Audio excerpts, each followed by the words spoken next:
2 weeks had passed since the Volnorians landed on Kepler 442b. High Commander Varteth had expected to conquer the planet in 3 days.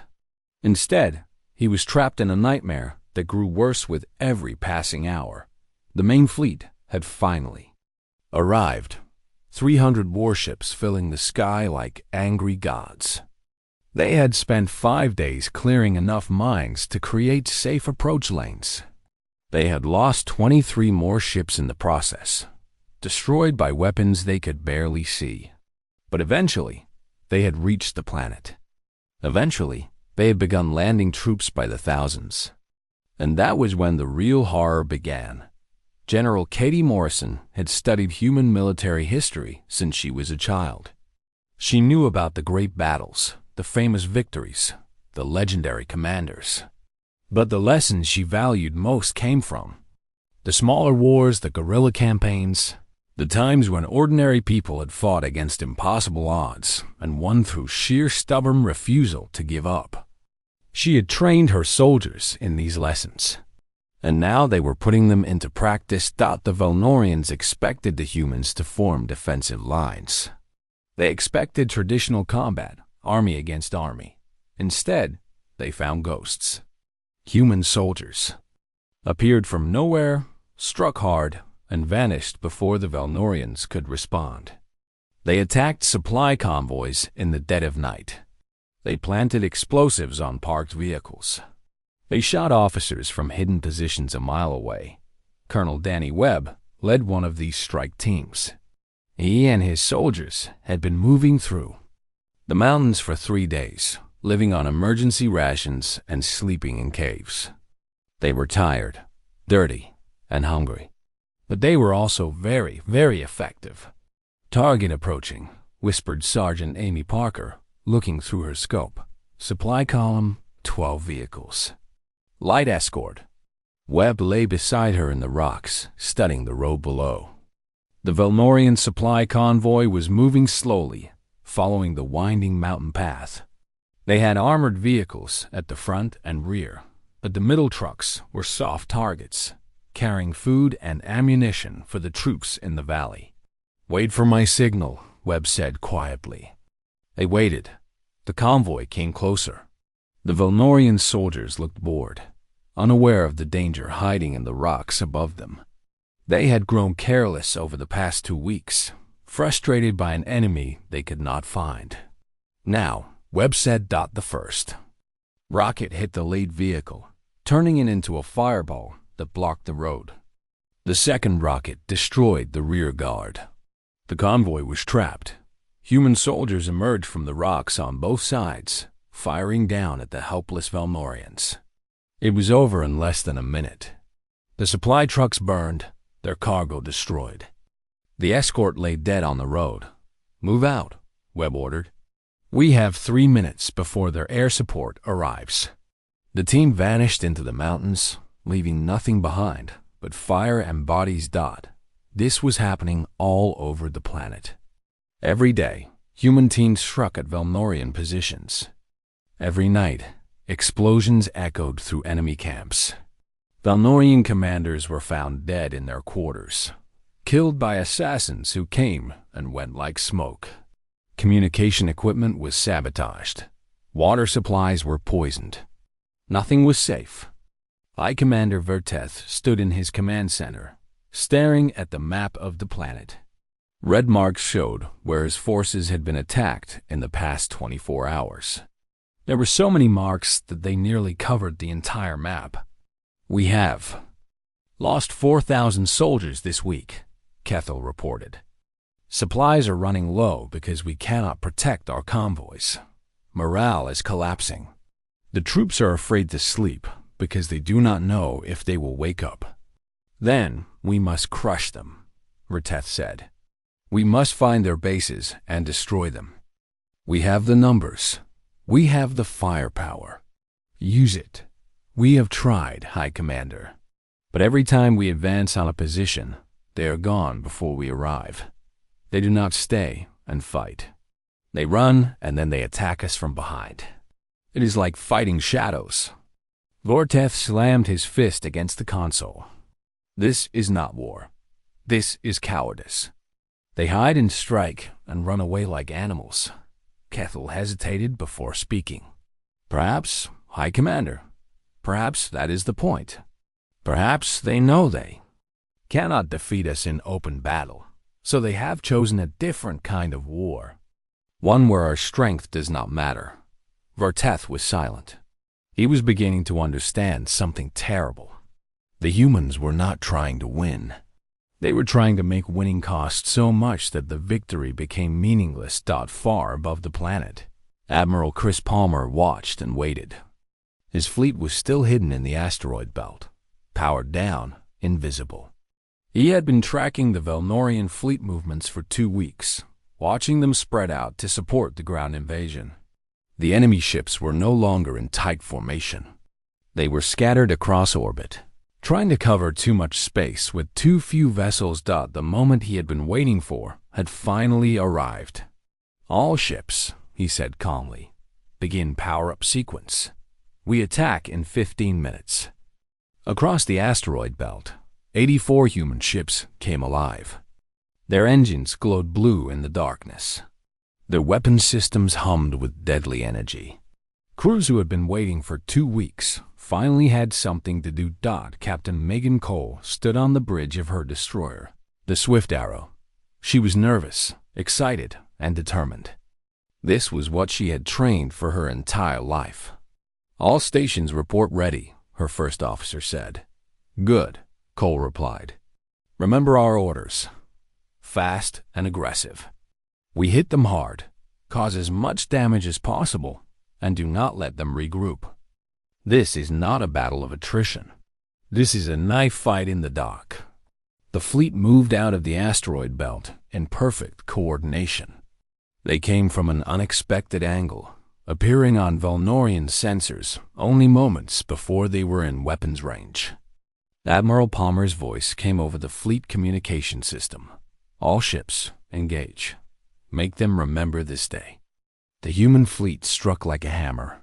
Small, fast, and deadly, the human ships tore into the scattered Velnorian formation. They did not try to fight fair. They ganged up on individual ships, 3 or 4 human vessels against one enemy, overwhelming them with coordinated fire before moving to the next target. The Velnorians tried to respond, but they were not prepared for this. Their ships were spread too thin. Their communications were confused. By the time commanders understood what was happening, they had already lost a dozen vessels. Vor single quotes TE watched from the Eternal Dominion as his fleet was torn apart. Where did they come from? He shouted. The asteroid belt, Kethel replied, his voice shaking. They were hiding there the entire time. We never thought to look. The battle raged for 3 hours. Human ships darted between larger Velnorian vessels, exploiting weaknesses, avoiding the heavy weapons that could destroy them in one shot. They were outnumbered and outgunned, but they were faster, smarter, and fighting for their home. When it was over, the Velnorians had lost 87 ships. The humans had lost 20-3. Admiral Palmer looked at the destruction floating in orbit and felt no joy. Those 23 ships had been crewed by good people, brave people who had died to protect their world. But they had won. Against all odds, they had won. Signal to all surviving ships, Palmer ordered. Withdraw to secondary positions. This is not over yet, but we have shown them what we are capable of. The Velnorians came here expecting easy prey. They found warriors instead. On the surface below, General Morrison received word of the fleet's victory. She allowed herself a small smile before turning back to the map. Keep up the pressure, she told her officers. They are hurt and confused. Do not give them time to recover. Hit them everywhere, all at once. Make them feel like they are surrounded by enemies they cannot see. The war was far from over, but for the first time, the Velnorians were starting to wonder if they had made a terrible mistake. 6 months passed after the Council's decision. On Earth, leaders argued about what to do. Some wanted to ignore the rules and expand anyway. Others said humanity should wait and keep trying to talk. In the end, they chose to try one more time. Daniel Price volunteered to go back. Many people thought he was crazy.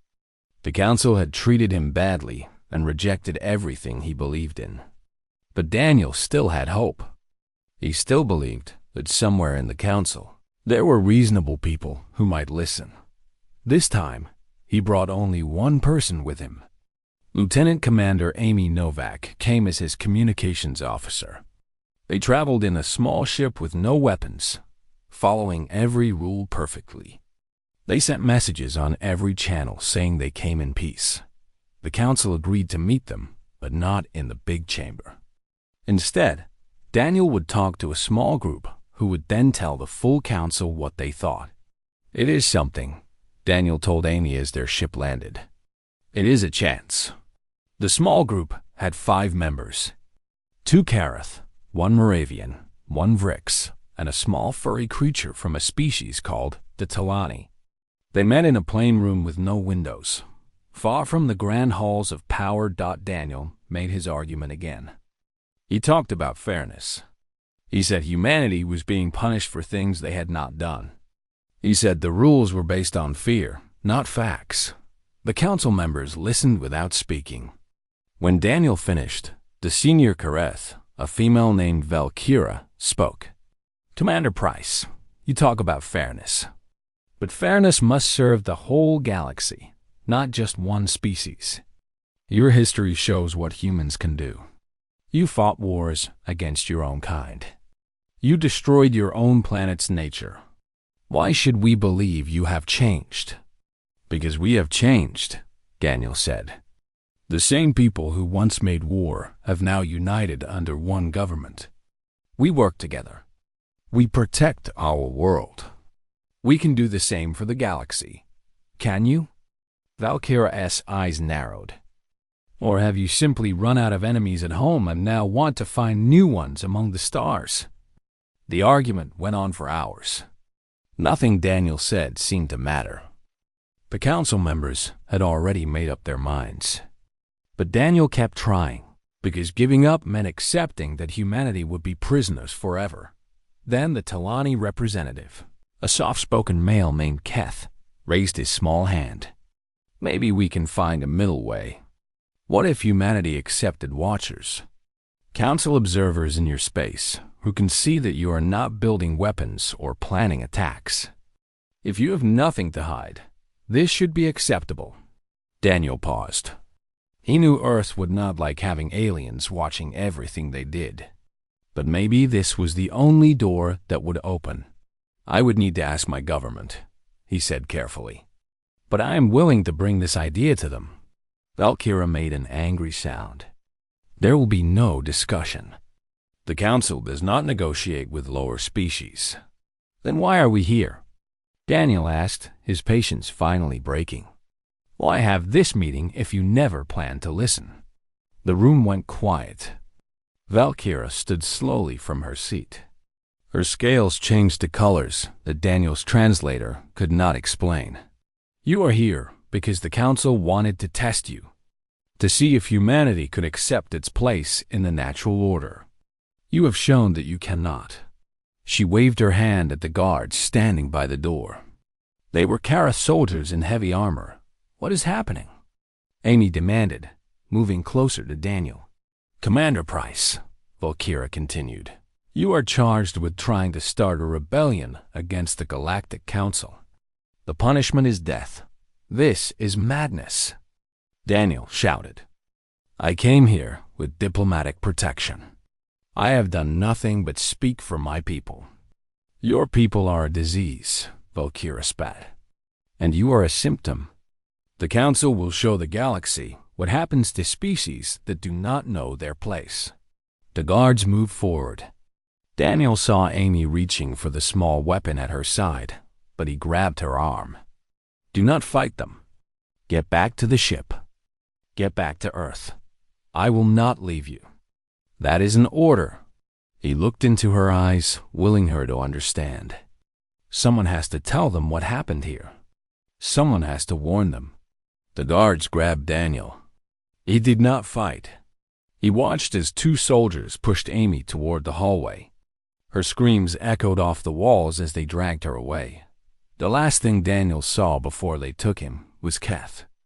The Talani, looking down at his hands with what might have been shame. They did not give Daniel a trial. They did not let him speak dot in the main plaza of Covenant Station. In front of representatives from all 17 species, Commander Daniel Price was killed by Kara soldiers. His body was left in the plaza for 6 hours before they burned it. The message was clear. Humanity had no rights. Humanity had no protection. The Council could do whatever it wanted, and there was nothing Earth could do about it. At least, that is what the Council believed. Lieutenant Commander Amy Novak escaped Covenant Station in their small ship. She flew without stopping for 3 days, pushing the engines past their limits. She sent coded messages ahead to warn Earth what was coming. When she finally landed in Geneva, she could barely stand. She had not slept or eaten properly since leaving the station, but she delivered her message. She told them everything. The fake hearing, the false charges, the murder of an innocent man who had only wanted peace.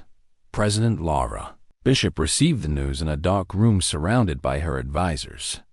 She listened to Amy's report without any expression on her face. When Amy finished, the president spoke one word: protocol? General Marcus Cole, the highest military officer on Earth, stepped forward. His voice was heavy with the weight of what he was about to say. Annihilation protocol was made for exactly this situation, Madam President. A complete, overwhelming response to a threat against our survival. We have planned it for decades, but we never thought we would actually need it. They murdered our envoy, the president said quietly. A man who went to them with nothing but hope and good intentions. They murdered him to send us a message. She looked up, and her eyes were cold as ice. Now we send ours. She stood up and straightened her jacket. Start annihilation protocol. Right now. The order went out across Earth, to every military base, every hidden facility, every secret project that the public had never known about. Ships that had been sleeping in darkness began to wake up. Weapons that had been kept secret for generations were brought into the light. The Council had made a terrible mistake. They had thought humanity was weak. They had thought humans would accept their cage quietly. They were about to learn how wrong they were. 5 years after the destruction of Covenant Station, representatives from 32 species gathered on a new station in neutral space. It was called Harmony Station. The name was perhaps too hopeful, given the complicated history that had brought them all there. Captain Amy Novak, now humanity's senior diplomat, stood at the main window and watched shuttles arrive from dozens of different worlds. She thought about Daniel Price and how proud he would have been to see this moment. "Quite a crowd," said a familiar voice behind her. She turned to find Admiral Hayes approaching. The Admiral had retired from active service, but still carried herself like a soldier. She had spent the past year helping to train the new Interstellar Peacekeeping Force, a joint military group that answered to no single species. "Bigger than I expected," Amy admitted. "We have representatives from every former Council species, except the Karath extremists. And them? Still hiding in their home system. Still refusing to accept what has happened," Amy sighed. "Some people cannot let go of the past." Hayes nodded slowly. "Give them time. Another generation, maybe two. The anger will fade." The two women walked together toward the main assembly hall. Along the way, they passed beings of every shape and kind. The insect-like Vrix, now humanity's closest trading partners. The Talani, who had become enthusiastic supporters of the new order. The Moravians, still complaining about lost profits, but taking part anyway. They even passed a few Karath. These were moderates who had broken with their government's extreme position and joined the growing group of cooperating species. The assembly hall was huge, built to hold beings of all sizes and needs. At its center was a round table where representatives would sit as equals. No raised seats, no positions of power. President Bishop had demanded that detail. No one sits above anyone else, she had said. That is the whole point. The president herself was there now, moving through the crowd with practiced ease, greeting representatives and solving last-minute problems. She caught Amy's eye and called her over. "How does it look?" Bishop asked. "As good as we could hope, Madam President. There is still some tension between the Vricks and the Moravians over trade rules. The Karath moderates are nervous about being seen as traitors by their homeworld. But overall, I think we are ready." Bishop nodded, her expression thoughtful. 5 years ago, I gave the order to destroy the old Galactic Order. I have questioned that decision every day since. No one else could have made it. That does not mean it was right. The president looked out at the gathered representatives. But maybe this is our chance to prove it was. To show that something better can be built from the wreckage. The assembly was called to order. Representatives took their seats at the round table, and President Bishop rose to speak. "Friends," she began, using that word on purpose to show the relationship she hoped to build. "We are here because the old way of doing things failed. The council was started with good intentions, but it became something else. It became a tool of fear and control that stopped entire species from growing." She paused to let her words settle. Humanity broke that system, and I will not pretend we did not cause great suffering in doing so. Ships were destroyed. Lives were lost. Civilizations were shaken to their foundations. We did what we believed we had to do, but that does not mean we are proud of all of it. What we are proud of is what we have built since. Not conquered, built. Together, with partners who chose to join us, we have created something the galaxy has never seen. A true community of equals. She gestured at the assembled representatives. Every species at this table has the same voice, the same vote, the same rights. No one can be punished without fair process. No one can be stopped from growing and expanding peacefully. These are not human principles. They are universal principles that belong to everyone. Today, we make this community official as the Interstellar Congress, not a government that rules over its members, but a place where problems can be solved, cooperation can be organized, and shared challenges can be faced together. She raised her hand, and around the table, representatives of 32 species did the same. This gesture had been chosen because it existed in some form in almost every culture. "We promise ourselves to peace," Bishop said, "to equality, to the idea that every thinking being in this galaxy has value and deserves the chance to reach their full potential. This is the future we choose." The vote was unanimous. Afterward, there was celebration. Beings from different worlds mixed and talked and found things they had in common. Amy found herself talking with Keth, the Talani who had become one of humanity's closest friends. "You humans have a saying," Keth observed, his translator carrying a hint of amusement. "Be careful what you wish for." "I wonder if you understand yet what you have done." Amy smiled. "What do you mean?" "You set out to prove that humanity deserved a seat at the table. Instead, you built a new table." Keth's ears twitched. "And now every species in the galaxy looks to you for guidance, for leadership. Whether you wanted that responsibility or not, you have it now." Amy thought about this. "I suppose we do. But we do not have to carry it alone. That is the whole point. Sharing the weight, working together." "Very human of you," Keth said. "Always so eager to share." He made a sound that his translator called a chuckle. "It is strange, you know. When the council decided to cage humanity, they did so because they feared what you might become. They saw your ability to destroy and assumed you would turn it against them. And they were right to see the ability. But they were wrong about what you would do with it. Kef looked down at the celebrating crowd.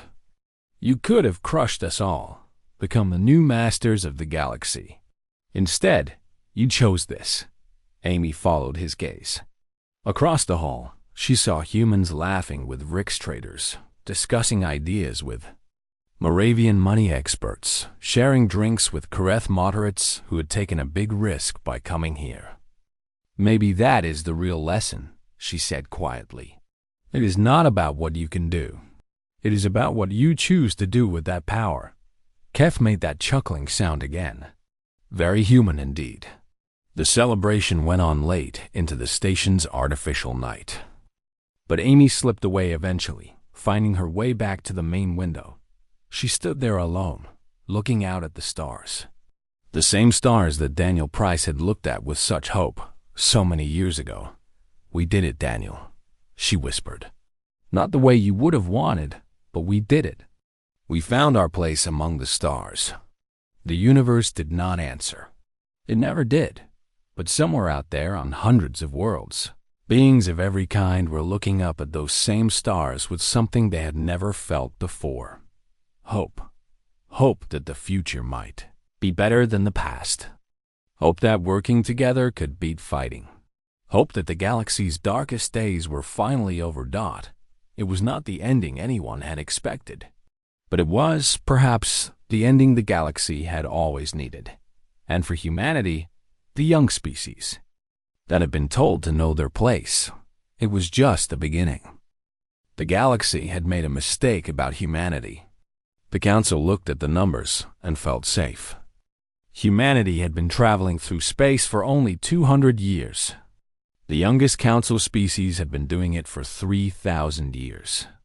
How could these newcomers be a threat? They were about to find out. Annihilation Protocol was not one weapon or one plan. It was everything.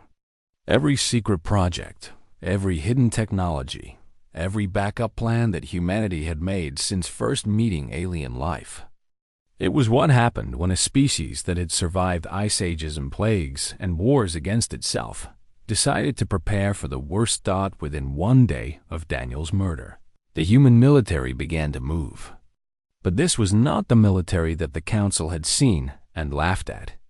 That had been a show, a trick to make humanity look weak and harmless. The real human navy came out of hidden places. Ships rose from secret bases on moons and asteroids. They emerged from stations that looked like civilian buildings. The council had never seen these ships, built with technologies that were not supposed to exist. Admiral Christina Hayes stood on the bridge of her ship, the Reckoning. She was 61 years old and had served in the Navy for 40 years. She had never fired a weapon at a real enemy. None of them had. Humanity's growth into space had been peaceful. That time was over now. All ships report ready, said her second-in-command, Commander Sam Griffin. 1,500 warships. 2 million crew members. Admiral Hayes nodded slowly. She opened a channel to speak to every ship in the fleet at once. This is Admiral Hayes. You know what happened at Covenant Station. Commander Daniel Price was murdered in cold blood. The Council killed him because they see us as animals to be controlled and killed whenever they want. She paused to let the words sink in. For 200 years, we reached out to the stars with open hands. We offered friendship and peace. That offer was rejected. The Council has made their position clear. Humanity will never be accepted, never be respected, never be safe as long as they have power over us. Her voice grew harder. So we will take that power away. Annihilation Protocol is not about revenge or conquest. It is about survival. We will destroy the Council's ability to threaten us, and we will do it so completely that no one will ever think about attacking humanity again. She straightened in her chair. Some of us will not come home, but those who fall will die knowing they protected everyone they left behind. That is what we do. That is who we are. We are human, and we do not go quietly. She gave a sharp nod. All ships, prepare to jump. First target is Covenant Station. Let us show them what they woke up. The fleet jumped. Covenant Station had defenses. It was the center of galactic government, protected by the combined forces of 17 species. Over 200 warships flew around it. Weapon platforms floated in orbit. Defense systems covered the surface. Against a normal enemy, these defenses would have been more than enough. The human fleet appeared from hyperspace in perfect formation. Immediately, they released electronic weapons that the Council had never seen before. Karath targeting systems went crazy, seeing enemies that were not there while missing the real ones. Moravian shields flickered and died as human computer viruses attacked their networks. Rick's communication channels filled with noise as human jammers blocked their signals. In the first 30 seconds, before anyone fired a single shot, the Council's defenses fell apart. Then the real fighting began. Human weapons were far more powerful than anyone had expected. The Council thought humanity was still using primitive technology. They were wrong. The Reckoning fired its main guns. Metal rods flew at incredible speeds, tearing through 3 Karath destroyers before they could even try to move away. Admiral Hayes watched the battle on her screens, giving orders with calm precision. Second group, launch fighters, attacked their weapon platforms. Third group engaged the heavy ships on the left. The Council forces fought back desperately, but they were beaten in every way. Human ships were faster. Human weapons were stronger. Human crews were better trained. The defensive fleet was destroyed in less than an hour. The survivors ran for the edges of the system. Enemy fleet is running away, Commander Griffin reported. The station soldiers are trying to escape. Let them go, Hayes ordered. We are not here to kill soldiers who are just following orders. Our target is the station itself. The Reckoning moved into position, its weapons pointing at the massive ring that had been the seat of galactic power for thousands of years. Open a channel to the station, Admiral Hayes ordered. Her face appeared on every screen on the station. This is Admiral Christina Hayes of the United Terran Navy.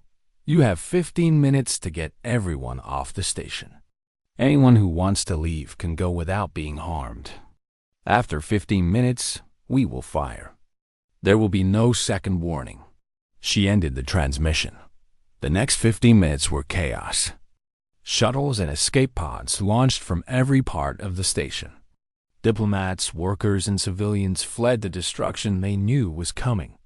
Human ships held their fire and let the evacuation happen. When the time was up, Admiral Hayes gave the order. The destruction of Covenant Station was complete and thorough.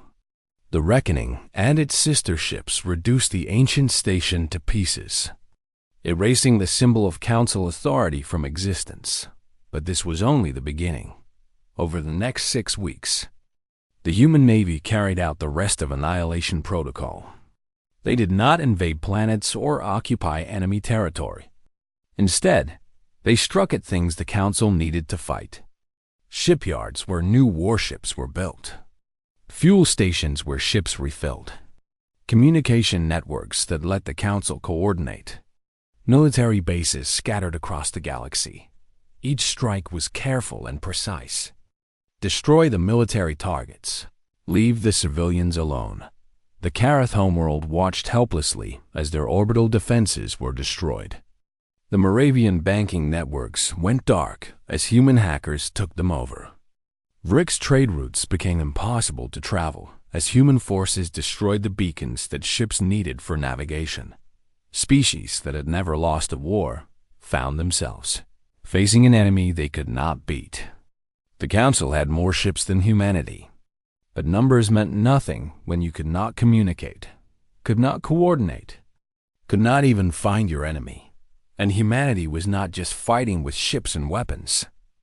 Information specialists flooded alien networks with messages about the Council's crimes against humanity. Intelligence officers contacted rebel groups on Council worlds, species that had been conquered or pushed aside by the Council were encouraged to remember their anger. The Council had united 17 species through diplomacy and force. Humanity began to pull those bonds apart. 3 months after Covenant Station's destruction, the Council's military power had been cut by more than half. Their economy was falling apart as trade networks collapsed. Several small species began to question whether following the Council was worth it anymore. Then humanity sent their final message.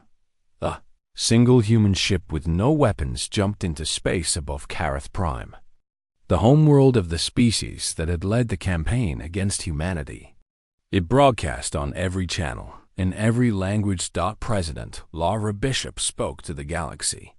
People of the galaxy, 3 months ago, your council murdered an innocent man, a diplomat who came in peace. That act started a war none of us wanted. She paused. Humanity did not want this fight. We came to the council seeking friendship. We were met with hatred and murder. We responded by removing the threat to our survival. But we are not your enemies. We are not conquerors seeking to build an empire. We only want to live in peace. The council that condemned us no longer exists. Its military is broken. Its authority is gone. But from this destruction, something new can be built. A true community of equals, where no species rules over others. Humanity offers our hand once more. Not as beggars asking for acceptance, but as equals ready to work together. We hope you will take it. But understand this. We will never again let anyone threaten our existence. The galaxy has learned what humanity can do when pushed to the edge. We hope that lesson never needs to be repeated. The message ended. The ship jumped away, and across a dozen worlds, people of many species stared at their screens and thought about a future they had never imagined. The months after humanity's message were filled with confusion. The old way of running the galaxy was gone, and nothing had come to take its place yet. Species that had been kept in line by council power began acting on their own. Some worked with their neighbors. Others fell into old fights that the council had stopped. President Bishop set up a temporary human meeting place in empty space. It was a small station called New Geneva. It was not much to look at. Just a changed cargo station with basic life support and small rooms. But it sent a message. Humanity was still willing to talk. The first species to send representatives were the Talani. They were the small furry beings who had been one of the council's least important members. Their representative was Keth, the same person who had been in the room when Daniel Price was condemned to death. He met with Amy Novak, who was now a captain and humanity's main diplomat. They sat across from each other in a bare room. The weight of history hung heavy between them. "I did nothing," Keth said softly. His translator carried the shame in his voice. "I watched them kill your commander, and I did nothing." Amy looked at him for a long moment. She had spent months remembering that day. Daniel's last order. Her own helplessness. She had expected to feel rage when facing someone who had been there when Daniel died. Instead, she just felt tired. "What could you have done?" she asked. The Carath had already decided. "They would have killed you too. Maybe, but I might have kept some small piece of my honor." Keth's ears pressed flat against his head. "I come now because I believe humanity gives the galaxy its best hope for a different future. The Talani want to be part of that future." This was the first official friendship that humanity made. It would not be the last dot over the next year. Species after species reached out to New Geneva. Some came wanting protection from those who had hurt them before. Others came hoping to trade with humanity's growing industries. A few came simply because they were curious about these strange beings who had turned the galaxy upside down in just a few months. Not everyone came in peace. The Carath government had survived humanity's attacks, but just barely. Their military was a shadow of what it had been. Their economy was broken. Their people were angry and scared. The ruling council blamed humanity for everything. They called for revenge. 6 months after Covenant Station's destruction, a Karath attack force of 20 ships launched a raid on a human colony world called Haven's Rest. They did not attack military targets or important buildings. They attacked families. The attack killed 18,000 people before human defense ships could respond. By the time help arrived, the Karath ships had already escaped, leaving only death behind. Admiral Hayes received the news on the Reckoning, which was now stationed at New Geneva as humanity's main defense ship. She read the reports in silence, her face showing nothing. "Admiral?" Commander Griffin asked quietly. "What are your orders?" Hayes stared at the reports for a long time. 18,000 dead. Families destroyed. Children burned alive in their homes. For what? Anger? Wounded pride? "The Karath wanted to show us they can still hurt us," she said finally. "That we have not truly won until we destroy them completely." They might be right. Hayes turned to face her second in command. "And if we destroy them, what then?" "We become the monsters they always said we were. We prove that humanity cannot be trusted with power." She put down the tablet. "No. We respond, but not with destruction of their whole species. Find out where those ships came from. Find out who gave the order. We take out the guilty, and we leave everyone else alone." It took 2 weeks to trace the attack back to a Karath military base on a small colony world. Intelligence confirmed that the raid had been ordered by a group of extremists within the Karath government, acting against the wishes of more moderate leaders. The Reckoning jumped into the system with only a few escort ships. Admiral Hayes broadcast her demands. Surrender the people responsible for the Haven's Rest attack or face the consequences. The extremists refused. They launched their remaining ships in a desperate attack. The battle lasted less than 20 minutes. When it was over, human ground forces landed on the colony and arrested the extremists who had ordered the raid. They were brought to New Geneva, where a court made up of representatives from multiple species judged them for their crimes. The message was clear. Humanity would not allow attacks on civilians. But humanity would also not punish innocent people for the crimes of others. The guilty would pay. The innocent would be left alone. This approach won humanity more friends than 100 military victories could have. Species that had feared human power began to trust human judgment. Even some Karath, those who had opposed the extremists, began reaching out to find a way forward that did not involve endless war. But the greatest test of humanity's new order came from somewhere unexpected. The Moravian Stad, the jellyfish-like beings, had controlled galactic money for thousands of years. They were not warriors. Their power came from controlling the banking systems that made trade between stars possible. When the council fell, the Moravians went home and waited to see what would happen. Now they made their move. A Moravian group came to New Geneva, asking to meet with President Bishop herself. The president agreed and traveled to the station with heavy protection. The Moravian representative was a huge being named Velathan. Its see-through body glowed with changing lights that carried meaning beyond what its translator could say. It floated in a special water tank, looking at the human president with alien eyes. "President Bishop," Velathan said in a voice made by machines. "The Moravian Collective has watched humanity's rise with great interest. You have done what no species has done in 10,000 years. You destroyed the old galactic order." "We did not try to destroy anything," Bishop replied. "We only wanted to survive. And yet, here we are. The old order is dead, and you must decide what will replace it." Valathan's body pulsed with strange colors. "The Collective offers our support. Our money networks, our banking knowledge, our connections across the galaxy. With Moravian help, humanity could build a true galactic government that you would control." Bishop studied the alien carefully. And what would the collective want in return? Only the same deal we had with the council.